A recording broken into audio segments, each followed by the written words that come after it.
மீனுக்குருவி தன்னோட ஒரே குழந்தையான பொஜ்ஜுக்குருவியை வச்சுக்கிட்டு ரொம்பவே கஷ்டப்பட்டுக்கிட்டு இருந்துச்சு. அதுக்கு ஆதரவு கொடுக்கறதுக்கு யாருமே கிடையாது. அதோட கணவரும் 6 மாதத்துக்கு முன்னாடி இறந்து போயிட்டாரு. மீனுக்குருவி ஏதோ சின்ன சின்ன வேலைகள் எல்லாம் பார்த்துக்கிட்டு காட்டில் கிடைக்கிற பழங்கள், விதைகள் இதையெல்லாம் தன்னோட குழந்தைக்கு வந்து சாப்பாடாக கொடுத்துக்கிட்டு வாழ்ந்துக்கிட்டு இருந்துச்சு. ஒரு டைமில் ரொம்ப கஷ்டமாக போச்சு. மீனுக்குருவிக்கு சாப்பிட்றதுக்கு பழம், விதைன்னு எதுவுமே கிடைக்கல. ரொம்பவே கஷ்டப்பட்டுக்கிட்டு இருந்துச்சு. சே, இப்படியே போனால் நம்ம எப்படி நம்ம குழந்தைக்கு சாப்பாடு கொடுக்கறது? என்னதான் பண்ணுறதுன்னே தெரிய மாட்டேங்குதே. நம்ம பேசாமல் நம்ம குழந்தைய கூட்டிக்கிட்டு காலு வீட்டுக்கு போகலாம், அங்கே கொஞ்சம் சாப்பாடு இருக்கும் அப்படின்னு யோசிச்ச மீனும் தன் குழந்தைய கூட்டிக்கிட்டு காலு வீட்டுக்கு பறந்து போனான். மீனும் பறந்து போயிட்டு இருக்கும்போதே செம்ம மழை அடிச்சுக்கிட்டு பெஞ்சது. மீனும் புஜ்ஜியும் மழையில் நனைஞ்சிக்கிட்டே காலு வீட்டுக்கு போனாங்க. இந்த வீடியோவை நீங்கள் தொடர்ந்து பார்க்கணுன்னா வீடியோக்கு லைக் பண்ணிவிட்டு சப்ஸ்கிரைப் பண்ணிவிட்டு பாருங்கள். அவங்க காலு வீட்டுக்கு போய் கதவு தட்டினாங்க. யாரு இந்த நேரத்துல காலிங் பெல் அடிக்கிறது? யாரு அப்படின்னு கதவு திறந்து பார்த்தா காலு. அடடே மீனு, என்ன மழையில இங்கே வந்திருக்க? என்னாச்சு மீனு? சரி உள்ள வா அப்படின்னு உள்ள கூப்பிட்டா காலு. இல்ல காலு அக்கா, எங்களுக்கு சாப்பிட்றதுக்கு எதுவுமே இல்லை எங்கள் வீட்டில். சரி உங்கள் வீட்டுக்கு வரலாம், ஏதாவது சாப்பாடு கிடைக்கும் அப்படின்னு நினச்சி தான் வந்தோம். நாங்கள் வர நேரத்தில் அதிகமாக மழை பெய்ய ஆரம்பிச்சிருச்சு அப்படின்னு மீனு சொன்னான். மீனு சொன்னதுமே காலு மனசுக்குள்ள, ஐயோ இவளுங்க வேற வந்துட்டாளுங்களா, அவ்வளோதான், எத்தனை நாளைக்கு இருக்க போகிறாளுங்கன்னு தெரியல. மழை விட்டதும் எப்படியாவது நைஸாக பேசி இவளுங்களை அனுப்பிடணும் அப்படின்னு நினைச்சா காலு. அதனால என்ன மீனோ, நாங்க சாப்பிட்றதுல உனக்கும் கொஞ்சம் கொடுக்க போறோம் அப்படின்னு மீனு கிட்ட பொய்யா நடிச்சா. அதையும் மீனு நம்பினா. ரொம்ப நன்றி காலு அக்கா அப்படின்னு அவங்கெல்லாம் பேசிக்கிட்டு இருக்கும்போதே மழை அதிகமாக பெய்ய ஆரம்பிச்சது. மழை நேரத்துக்கு நேரம் ரொம்ப அதிகமாகிக்கிட்டே இருந்துச்சு. காலுக்கு ரொம்பவே பசி எடுத்தது. சரி நம்ம ஏதாவது சாப்பிடலாம். மீனுக்கும் புஜ்ஜுக்கும் வீட்டில் இருந்த முட்டையை ஆம்லேட் போட்டு கொடுத்துட்டு தானும் அதையே சாப்பிட்டாங்க.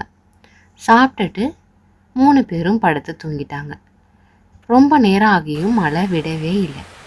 டிவி நியூஸ்லேயும் இன்னும் 2 நாளைக்கு கனமழை இருக்குது அப்படின்னு சொல்லியிருந்தாங்க. இப்படியே கொஞ்சம் நேரமாக மழை அதிகமாக பெஞ்சிட்டே இருந்தது. அவங்க 3 பேரும் அந்த வீட்டிலேயே நல்லா தூங்கிட்டாங்க. பொழுதும் விடிஞ்சிச்சு. பொழுது விடிஞ்சதும் திரும்பவும் காலுவுக்கு பசி எடுத்தது. திரும்பவும் காலு சமைச்சிட்டு அதையே மீனுக்கும் புஜ்ஜுவுக்கும் கொடுத்துட்டு தானும் சாப்பிட்டது.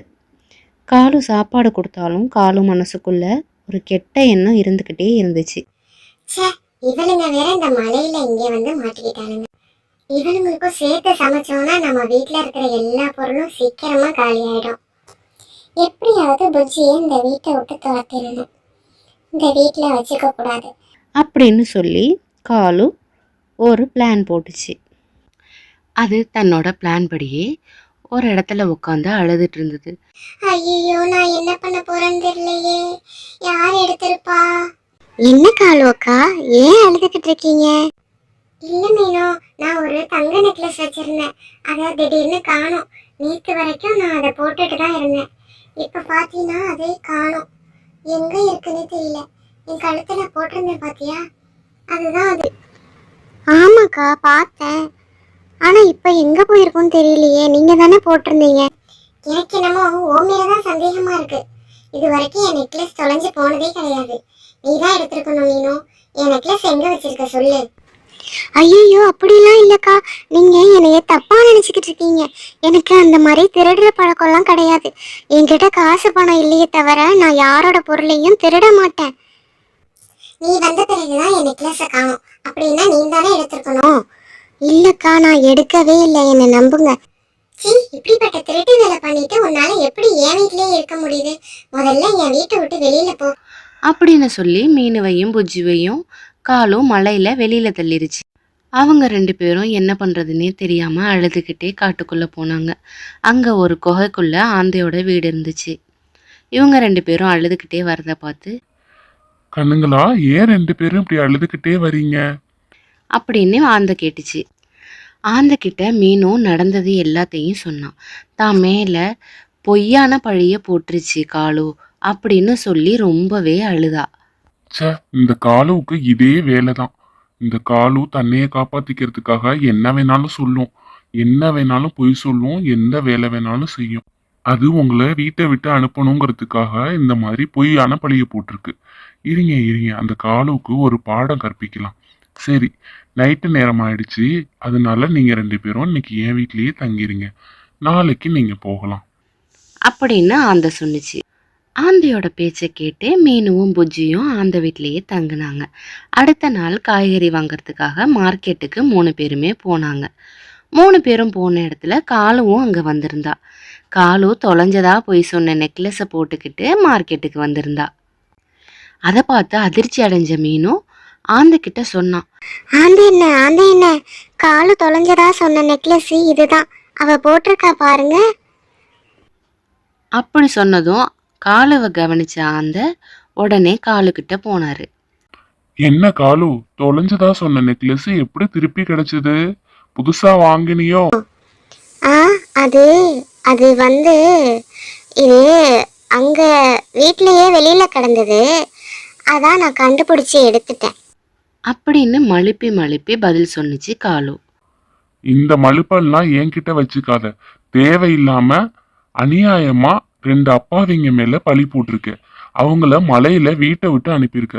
உனக்கு இதுக்கு என்ன தண்டனை கிடைக்கும்னு பாக்குறியா?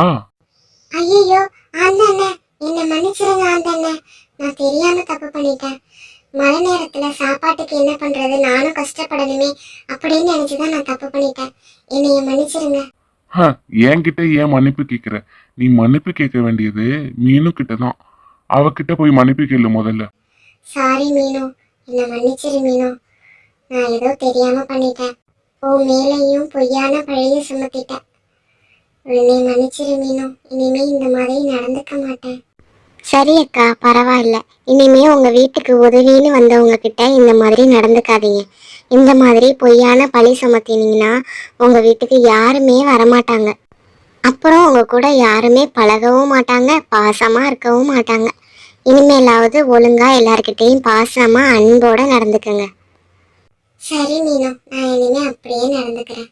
அதுக்கப்புறம் காகம் திருந்தி வாழ ஆரம்பிச்சிச்சு.